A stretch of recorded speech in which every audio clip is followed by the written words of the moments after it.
Joe Pesci tried his hand in the music industries by releasing in 1998 his album called Personas of Vinnie Gambini. Reviews of it say, his nasty New York tone translate directly onto the record, about as subtly as a mob hit. Everything is just failed songs and lame jokes. In 1977, hip-hop got a boost from the blackout in New York City. During that time, DJ equipment was stolen and sold cheap on the black market, or some kept it for personal use, giving the inspiring hip-hop artists the means to pursue their dreams.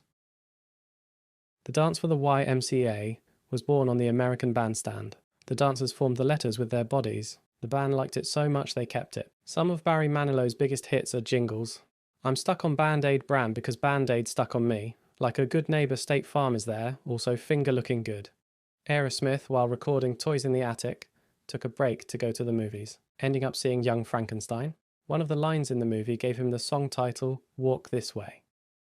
Offspring took a stand against Napster even though they liked their promotional use and the connectivity to fans. They said, you guys can sell our stuff, we're going to sell yours too.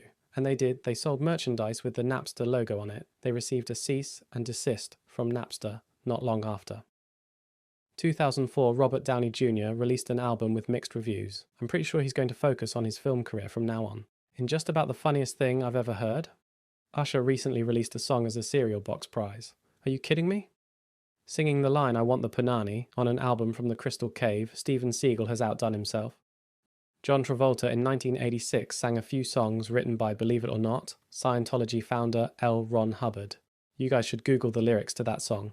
Poor George Lucas's and his attempt to make a Star Wars for girls. He failed miserably. On the release of Strange Magic in 2015, an animated musical built around lyrics from Lucas's favourite songs, Rotten Tomatoes gave it a 17%. Well, that's it, guys. Thanks for listening. See ya. Bye.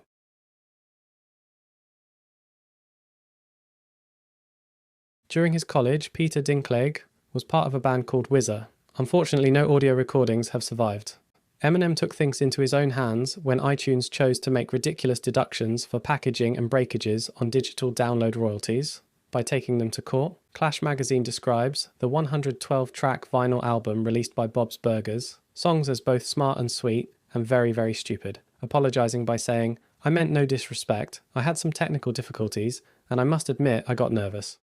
Rich Homie Quan forgetting the lyrics during a hip-hop honours tribute to Biggie Smalls. Korn's album, See You on the Other Side, opens with a single twisted transistor, which clocks in at about 3 minutes and 9 seconds. If you pop the disc into the CD player, rewind it as soon as the music starts playing, you'll find there's a secret intro to the song, adding a whole minute and 3 seconds to the overall track length.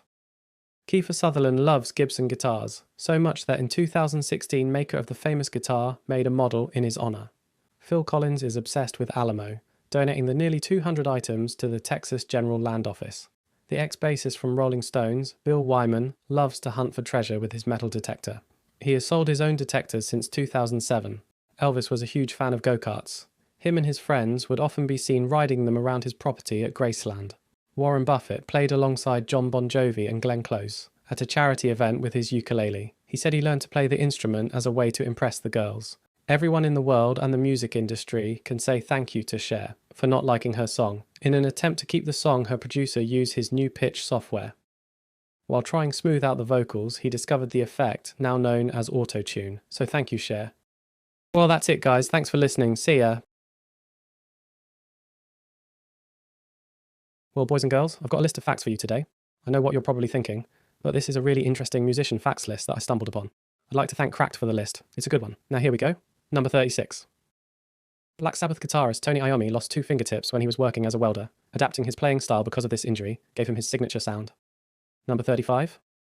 Notorious B.I.G., Jay-Z and Busta Rhymes all went to high school together. Number 34. The Beastie Boys in the 80s used to open for themselves under a heavy metal band called Trip Hammer. Number 33. And believe it or not, Ringo Starr narrated Thomas the Tank Engine. Number 32. The game Guitar Hero has made Aerosmith more money than any of their album sales. Number 31. The music group ABBA almost became the group to do the music for The Lion King instead of Elton John. Number 30. The sound of Axl Rose and drummer Steven Adler's girlfriend in an intimate moment is actually mixed into Guns N' Roses' song Rocket Queen. Number 29. George Harrison of the Beatles lost his virginity while the other Beatles watched. Number 28. Freddie Mercury had 4 extra incisors in his upper jaw and was embarrassed by his overbite, but thought corrective surgery might change his voice. Number 27. The reason ABBA dressed so outlandishly was due to Swedish tax law. Costumes are only tax deductible if they can't conceivably be worn in normal circumstances. Number 26, Never Learn Not to Love by the Beach Boys was originally written by Charles Manson.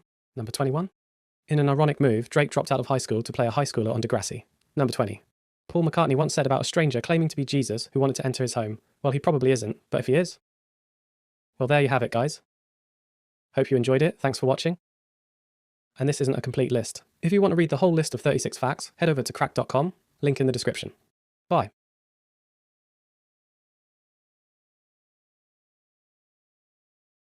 Puddle of Mud's rehearsal space was next to the Missouri River. The place flooded to the entire first floor. That's where they got their name. Literally, a puddle of mud. Skrillex got his name from his AOL username. His real name is Sonny Moore, and he has said there's no real meaning behind the username. Vanilla Ice in the 90s began studying real estate and became really good at it. He now is remodeling homes, owns Vanilla Ice Real Estate, and has a show on DIY Network. Age Ain't Nothing But a Number by Aaliyah has some racy lines. She was 15 years old when the song was released. Guess who wrote it? A 26-year-old R. Kelly. Weird Al's song I Remember Larry. You can play it backwards. You will hear, wow, you must have an awful lot of free time on your hands. Korn's 1999 song Am I Going Crazy can be listened to forward and backwards, both ways it plays normally. The guitarist of 311 got arrested for skinny dipping. Noticing the citation code, they used it as their brand name. It is the code for indecent exposure in Omaha. Johnny Cash's biggest hit, A Boy Named Sue, was written by Shel Silverstein, a book author with a recognizable title, Where the Sidewalk Ends. Monty Python did a skit where he appeared on an album with ridiculous rock band names. He had no idea that one of the names had actually been chosen by a real band. The band is Toad, the Wet Sprocket. Michael Jackson's Bad was originally going to be a collaboration between Michael and Prince. Quincy Jones had the idea turn their antagonistic energy into gold. Prince turned them down before Jagged Little Pill. In '95, Alanis Morissette performed as a dance pop artist, kind of like Paula Abdul, opening up for Vanilla Ice in 1991. After she picked up all the women's undergarments after her father's show, Miley Cyrus's dad would pay her $10. Working at Red Lobster as a waitress, Nicki Minaj got fired after trying to follow a couple that had stolen her pin. Recording as Katie Hudson, her label, went bankrupt in 2001.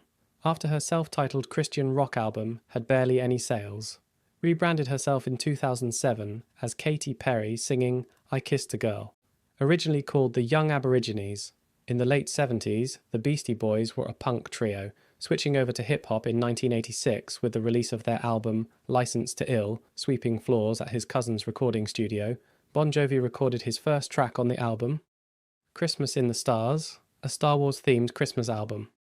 The song R2-D2, We Wish You a Merry Christmas, didn't rocket up the charts. Well, that's it, guys. Thanks for listening. See you.